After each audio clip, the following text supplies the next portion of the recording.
বকুল ফুল আসলে এমন একটা প্রজেক্ট যেটা আমার কাছে মনে হয় আমার জীবনের একটা অন্যতম প্রজেক্ট, কারণ এখানে আমি অনেক ডিফারেন্টভাবে অ্যাক্টিং করেছি, যেটা আমি কখনো ভাবিনি যে আমি আসলে এইভাবে নিজেকে দেখতে পারবো। ওটার জন্য আমার ডিরেক্টর, আমার এন্টায়ার টিমকে থ্যাঙ্কস যে আমাকে এই নাটকে কাস্ট করা হয়েছে। অনেকেই কাজটা দেখেছেন এবং অনেক প্রশংসাও আমি পেয়েছি কাজটার জন্য, এবং আজকে সর্বশেষে আমি একটা অ্যাওয়ার্ডও পেলাম কাজটার জন্য। সো এটা আমার জন্য অনেক বড় একটা পাওয়া।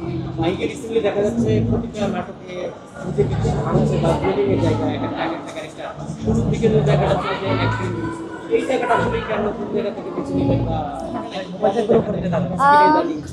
মাঝখানে যখন আমি একটা প্যাটার্নের নাটক করছিলাম, অনেকের কাছে তখন মনে হয়েছে যে আমি একই প্যাটার্নের কাজ করছি, এবং সবাই আমাকে বলতো যে তোমার কাজ খুব ভালো লাগে, অনেক ফানি, খুব হাসি আসে, ব্লা। তো আমার কাছে খুশি লাগতো। আবার একদিক থেকে মনে হতো যে আচ্ছা, তাহলে কি আমাকে সবাই একটা প্যাটার্নেই নিয়ে নিল, আমি কি কখনো সিরিয়াস কাজ করতে পারবো না? ওই টাইমে আমি একটা ব্রেক নিয়েছি মাঝখানে, একটা 5 থেকে 6 মাস একটা ব্রেক ছিল, বিকজ আমার কাছে মনে হয়েছে একটা প্যাটার্ন আমি করতে চাই না। একজন অভিনেত্রী এবং অভিনেতার সবসময়ই ডিফারেন্ট ক্যারেক্টার করা উচিত, কারণ এটাই তাদেরকে বাঁচিয়ে রাখে অনেক বছর পর্যন্ত।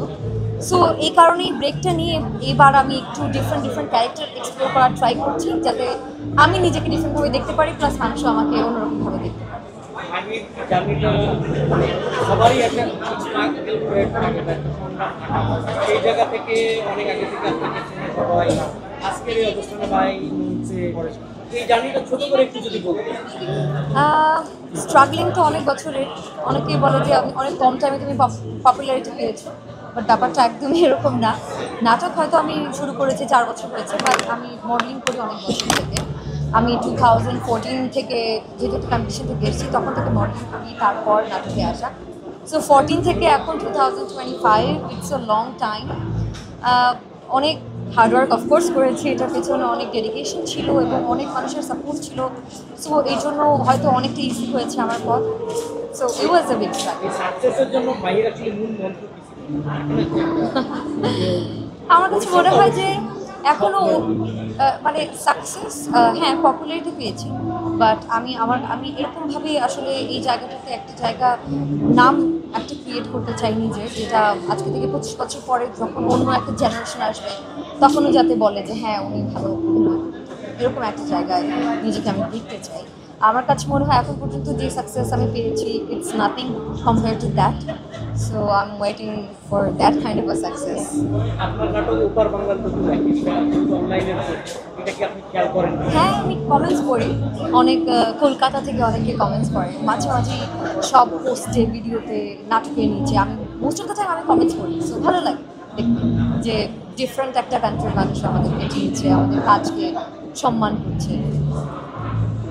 সিনেমায় দেখতে চাই। মেবি হ্যাঁ, of course I have a plan, but ওটার জন্য আরেকটু সময় নিব এবং ভালো কিছু নিয়ে যাতে প্রেজেন্ট করতে পারি সেটার জন্য একটু সময় লাগে। ভাইদের তো নিজেকে এখন বেশি অভিনেত্রী হিসেবে পেতে যে পারফর্মার হিসেবে আমরা যে ধরা বাঁধা নায়িকা বলছি সেই জায়গা থেকে সিনেমার ক্ষেত্রে কি আসলে ওই রকম অভিনেত্রীর রোল প্লে করার জন্য আসবে নাকি আপনি আমাদের সিনেমা দেশের যে কালচার কমার্শিয়াল?